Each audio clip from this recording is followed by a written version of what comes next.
मेरे जेठ दा मुंडा नी बड़ा पापी, नाले मारे अखियां नाले आखे चाची। एक दिन बाहरों आया, सुरमे दानी लियाया। मैनू कहंदा सुरमा पा चाची ते अख मिला चाची। छत पे सोया था बहनोई, मैं तन्ने समझ के सो गई। अस्सलाम वालेकुम friends, welcome back to my channel doctor की diary. This is doctor Farah Rahman with another social issue. 80 की दिहाई के शुरू के सालों में मशरकी पंजाब में एक गुलकार ने धूमें मचा दी। अमर सिंह चमकीला के नाम से पॉपुलर होने वाला गुलकार अपनी ज़िंदगी के कुछ ही पॉपुलर सालों के बाद इंतहाई जवानी में 28-30 साल की उम्र में कंट्रोवर्शियल हालात का शिकार होकर अपनी बीवी समेत मर्डर हो गया।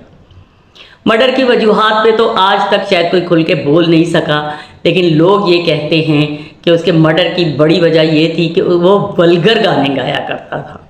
उसके गाने ऐसे थे जो सोशली लोगों के लिए एक्सेप्टेबल नहीं थे, इसलिए उसके गानों पे तनकीद होती रही, उसको धमकियाँ मिलती रहीं, लेकिन वो अपनी हरकतों से बाज ना आया और इस तरह के गाने गाने की वजह से उसको मौत के मुँह में जाना पड़ा इंतहाई जवानी में। अमर सिंह चमकीला के नाम से पिछले दिनों फिल्म रिलीज़ हुई और फिल्म ने भी ब्लॉकबस्टर कामयाबी हासिल की। फिल्म पर तो हम कोई बात नहीं करेंगे इस वक्त, बात सिर्फ अमर सिंह चमकीला की शायरी और उसके गानों के हवाले से करना चाह रही हूँ, उसके सोशल एस्पेक्ट पे।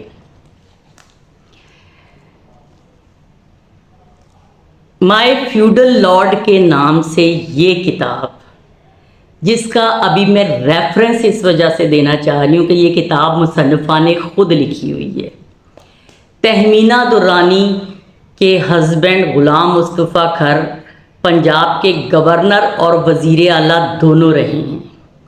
तहमीना दुर्रानी ने अपनी इस किताब में एक जगह पे लिखा है कि मुस्तफ़ा खर, जिन्होंने 7-8 शादियाँ की हैं, तहमीना से पहले की उनकी कोई वाइफ जिससे उनकी किसी बात पे कोई नाचाकी हुई और मुस्तफ़ा खर उनको गांव में अपनी हवेली में छोड़ आए, आबाई हवेली में। और बकौल तहमीना दुर्रानी के, जो उन्होंने इस किताब में लिखा है कि मुस्तफ़ा खर की उसकी बीवी ने उसके छोटे भाई के साथ, यानी कि अपने देवर के साथ रिलेशनशिप बना लिए। फिर उसके बाद जाहिर है जो कुछ हुआ वो एक अलग दास्तान है। इसी किताब में आगे चल के एक जगह तहमीना दुर्रानी ने ये लिखा है कि मुस्तफ़ा खर, उनके हस्बैंड ने तहमीना की 16 साला बहन के साथ रिलेशन बना लिए, यानी कि अपनी सगी साली के साथ फिज़िकल रिलेशनशिप, वो मिलते रहे, होटलों में टाइम स्पेंड करते रहे। ये सारा कुछ इस किताब में लिखा हुआ है। शुरू में जो मैंने वीडियो के आपको एक गाना सुनाया था वो एक कल्चरल फोक गाना है। इसी तरह के गाने आपको उर्दू में भी हर जगह सुनाई दे रहे होते हैं। साली आधी घर वाली का कॉन्सेप्ट किसने दिया? मेरी सास के 3 बेटे तीनों मज़ेदार, ये क्या गाना है? काला डोरिया कुंडे ना लड़िया, छोटा देवरा भाभी ना लड़िया, टुट्टी मंजी जेठ दी, ये गाने किसने सुनाए हैं? ये आपके सारे कल्चरल सॉन्ग हैं जो कि सदियों से राइज हैं और गाते जा रहे हैं।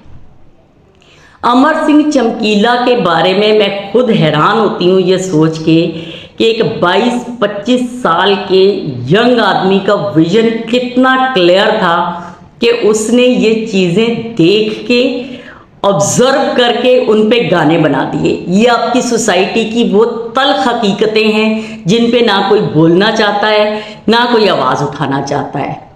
आपके मज़हब ने आपको क्लियर लाइन डिफाइन दी हुई है कि आपके देवर जेठ से, नंदोई से, बहनोई से सबसे पर्दे करने का हुक्म दिया गया है। आपके उलमा चीख चीख के थक गए हैं कि जब शादी करके लाएं तो लड़की के लिए कम से कम बेडरूम, किचन, वॉशरूम, इतना एक इंडिपेंडेंट यूनिट ज़रूर होना चाहिए। लेकिन आपके यहाँ पे सिस्टम क्या राइज है, आपकी माशरत क्या राइज है? वो जी जॉइंट फैमिली में रहना है, एक ही घर में 3-4 शादीशुदा भाइयों ने रहना है, चाहे घर छोटा है उसके बावजूद। जैसे ही कोई लड़का अपनी बीवी को लेके अलग होने की बात करता है, माएँ रोना पीटना डाल देती हैं कि जी मेरे बच्चों में तफरीक पड़ रही है, ये है वो है। नतीजा क्या निकलता है कि छोटे से घर में आपने दो दो तीन तीन शादीशुदा फैमिलियां डाली हुई होती हैं, एक कंबाइन किचन यूज़ हो रहा है, कंबाइन वॉशरूम यूज़ हो रहा है। सारे सारे दिन के लिए जवान भाभियां जब अपने जवान देवरों के साथ, जेठों के जवान लड़कों के साथ अकेली रहेंगी तो वहाँ माशरती खराबियाँ पैदा हो जाना कोई अनयूजुअल बात नहीं है।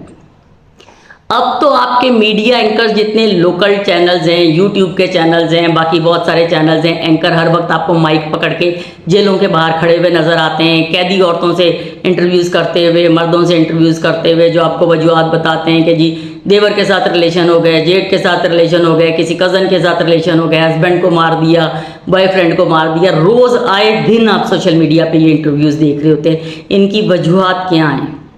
वजूहत यही हैं कि छोटे छोटे घरों में आपने जब पूरी पूरी फैमिलीज डाली होती हो, और ये वो तल्ख हकीकत है जिसको आप तस्लीम करने पे राज़ी ही नहीं हो, जबकि ये तल्ख हकीकत गानों की सूरत में, कहानियों की सूरत में आपको माशरे में कोई ना कोई बंदा सेंसिटाइज करता ही रहता है।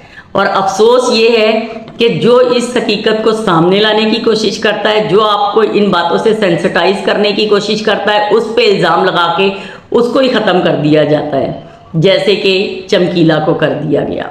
अब ये जो मैंने बात की है, ये बात भी बहुत ओपन बात है। टू बी वेरी ऑनेस्ट, इसको भी डाइजेस्ट करना किसी के लिए आसान नहीं है। वजह यही है कि अपने कैनवस से बाहर निकल के कोई नहीं सोचता, आउट ऑफ द बॉक्स निकल के सोचने की किसी को आदत भी नहीं है, ज़रूरत भी नहीं है।